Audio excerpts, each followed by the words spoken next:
किसी भी सल्तनत की खुफिया ताकत उसके जासूस होते हैं जो कि हरीफों के राज मालूम करने के बाद रियासत तक पहुंचाते हैं। यही वजह है कि इनकी ड्यूटी मैदान जंग से भी कई गुना ज्यादा सख्त होती है, क्योंकि एक्सपोज होते ही ये मार दिए जाते हैं। सल्तनत उस्मानिया में भी बड़े बड़े जासूस गुजरे, जिनकी दी गई मालूमात से बाज़ंतीनी सल्तनत के 2 टुकड़े कर दिए गए। उन्हीं में से एक नाम इल्बे आल्प का भी है, जिसे कोरलू सीरीज में दिखाया गया है। तो आज की इस शॉर्ट सी वीडियो में इल्बे आल्प की मुकम्मल तारीख बताएंगे और उनकी जिंदगी के खुफिया राजों के बारे में बात होगी। क्या इल्बे आल्प उस्मान बे के दौर में थे भी या यहाँ उसे फिक्शनल कैरेक्टर के तौर पर लाया गया है? इल्बे आल्प का उस्मान बे के ताया सुंगुरतिकिन बे से क्या ताल्लुक था? जबकि आपको बताएंगे कि इल्बे आल्प को जहर किसने और क्यों दिया था। तो इल्बे की मुकम्मल हिस्ट्री जानने के लिए वीडियो एंड तक लाजमी देखिएगा। व्यूअर्स, इल्बे आल्प, जिन्हें हाजी इल्बे के नाम से भी पुकारा जाता है, 1305 में अनातोलिया में पैदा हुए थे और सल्तनत उस्मानिया के बेहतरीन कमांडर थे, जिनकी क़यादत में फौज ने बहुत से किले भी फतह किए थे। वाज़ेह कर दें कि इल्बे आल्प सल्तनत उस्मानिया से पहले कारासी कबीले में खिदमात अंजाम दिया करते थे, लेकिन बाद में उन्होंने कारासी कबीले को छोड़कर उस्मान बे की रियासत के लिए जीने मरने का अहद कर लिया। कुर्लिश उस्मान में उनका किरदार थोड़ा सा ओल्ड दिखाया गया है, चूँकि सीरीज में इस वक्त 1317-18 का दौर चल रहा है। तो तारीख के मुताबिक इस वक्त इल्बे की उम्र सिर्फ 12 साल थी। इल्बे आल्प असल में उस्मान बे के नहीं बल्कि ओरहान बे के कमांडर थे।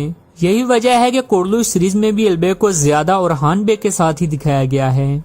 उन्होंने सिर्फ ओरहान बे के साथ ही नहीं बल्कि ओरहान बे के बेटे सुलेमान पाशा के साथ मिलकर भी बहुत सी जंगें लड़ी थीं और यूरोप के अहम इलाके फतह किए थे। उस वक्त के हुक्मरान ओरहान बे ने जब रोमेली में पांव मजबूत किए थे तो उसके पीछे सारी मेहनत हाजी इल्बे की ही थी, जिन्होंने तनहा अपना लोहा मनवाते हुए बाज़ंतीनियों की ईंट से ईंट बजा दी थी। याद रहे कि एड्रन भी इल्बे ने ही फतह किया था, जो कि बाद में सल्तनत उस्मानिया का दूसरा दारुल खाफा बना था। तारीख में दर्ज इल्बे के कारनामों से एक चीज तो वाज़ेह है कि वो कोई आम कमांडर नहीं थे, बल्कि एक एक्स्ट्रा ऑर्डिनरी जंगजू थे, जिन्होंने अपनी तेज दिमागी और दूरंदेशी से बड़े बड़े बुर्ज उलट दिए थे।